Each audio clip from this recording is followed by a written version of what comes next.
is a vintage Kenmore model 158.33 or just model 33. This is an identical model to a model 1301. Kenmore did that a lot. They made similar or identical models and rebadged them with different model numbers. This one is badged with a 33. It is a basic machine, nothing fancy. It does straight stitch, zigzag, blind stitch, and of course creative embroidery. It is one of the heavy vintage beasts, about 30 pounds. It has a 1.2 amp motor. Cosmetically, it's in okay condition. It has some paint wear right here along the front edge, and there's a big ding right there. In a cabinet or a carrying case, that would hardly be noticeable. Overall, the deck's in nice shape. The head's in nice shape. It's just right along the front of the deck. Controls are super easy. This switches you from regular straight zigzag over to blind. This is your stitch width, and since this is spring-loaded, you can do creative embroidery stitches, and I will demonstrate that in just a minute. This is your lock, this little knob. If you want to lock it into zigzag, you turn your knob and screw this in and lock this knob into place. Otherwise, it's springy. This is your stitch length and your reverse, all the way up for reverse. Feed dog drop knob here, up or down, and there's your light power. Of course, your bobbin winder up on the top. Class 15 bobbins under there. It is a high shank machine. Uses just basic 15x1 needles. You do get a copy of the instruction manual. You get some brand new spools of thread. You get a straight stitch foot, a little screwdriver, and a few bobbins and some sewing goodies. It will use basically any high shank attachment. It's not the Kenmore super high shank. It is just a basic high shank. Very high, lots of room under the foot, and I'll demonstrate that for you with some quarters. Kenmore's have the most room under the foot that I have found of any machine. Trying to dig out some quarters here. Here's 7 quarters. And this is with the feed dogs up. Get the needle up out of the way. 7 quarters will go under this foot. I mean, that is just pretty phenomenal. As you can see, 6 quarters with lots of room left. So lots of room to put your quilt under there or your jeans or anything else. Because if you're trying to hem a pair of jeans with 3 layers of denim, it can be a real pain in the butt. This is a Japanese-made machine, and as I said, it's all metal. So here we go. I'm going to start with just a straight stitch so you can hear it run, and then I'm going to do some creative embroidery here in a second.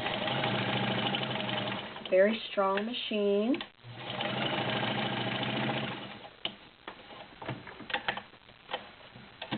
Lock it into place for zigzag.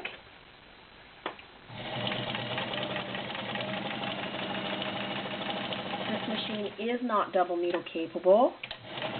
The needle sets with the flat side to the right, which means that it is not double needle capable. To be double needle capable, your needle has to set in the needle bar flat side to the back, unless you have a special needle plate. And those are very few and far between. Alright, creative embroidery patterns. I'm going to loosen up my width, leave it on straight stitch, and I'm going to pull in my length to very short length. And we're going to stitch, and we're going to adjust the width at the same time. Adjust and turn, making some fancy patterns. And you'll see this is making kind of like pyramids.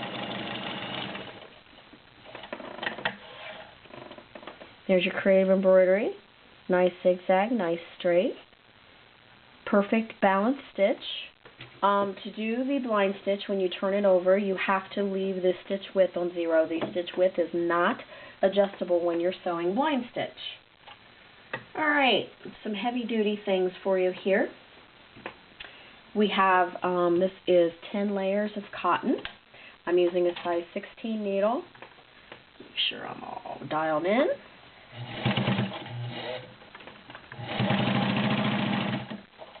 10 layers of cotton.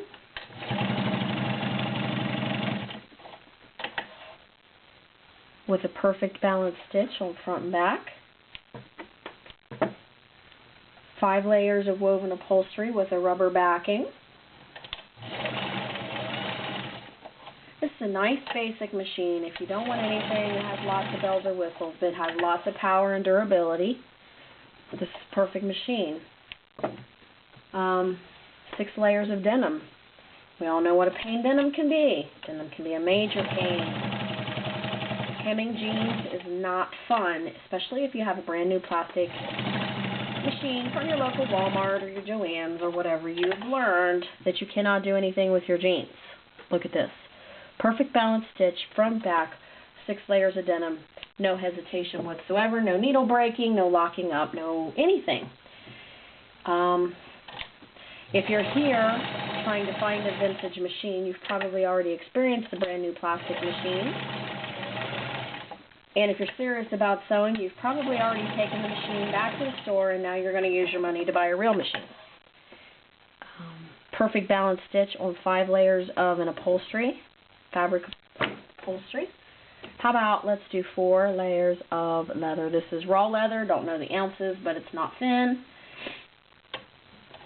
If you're going to consistently do sticky fabric like layer leather or vinyl, you might want to invest in a walking foot attachment because the walking foot helps the presser foot walk over the fabric, and it just helps out the motor a little bit and the feed dogs and not put so much strain on it. This is not for saddles, this is not for bridles, this is not for belts. I don't sew belts and things like that because this is not meant for it. Now, if you want to make a vest, if you want to make a pair of leather pants, if you want to sew patches on your biker vest, or anything like that, this machine will do good. I'm only using a size 16 needle, and as you can see, the 4 layers of leather are going right through for me. Just perfect, absolutely perfect. Beautiful balanced stitch front and back. And that is the vintage Kenmore model 33 today.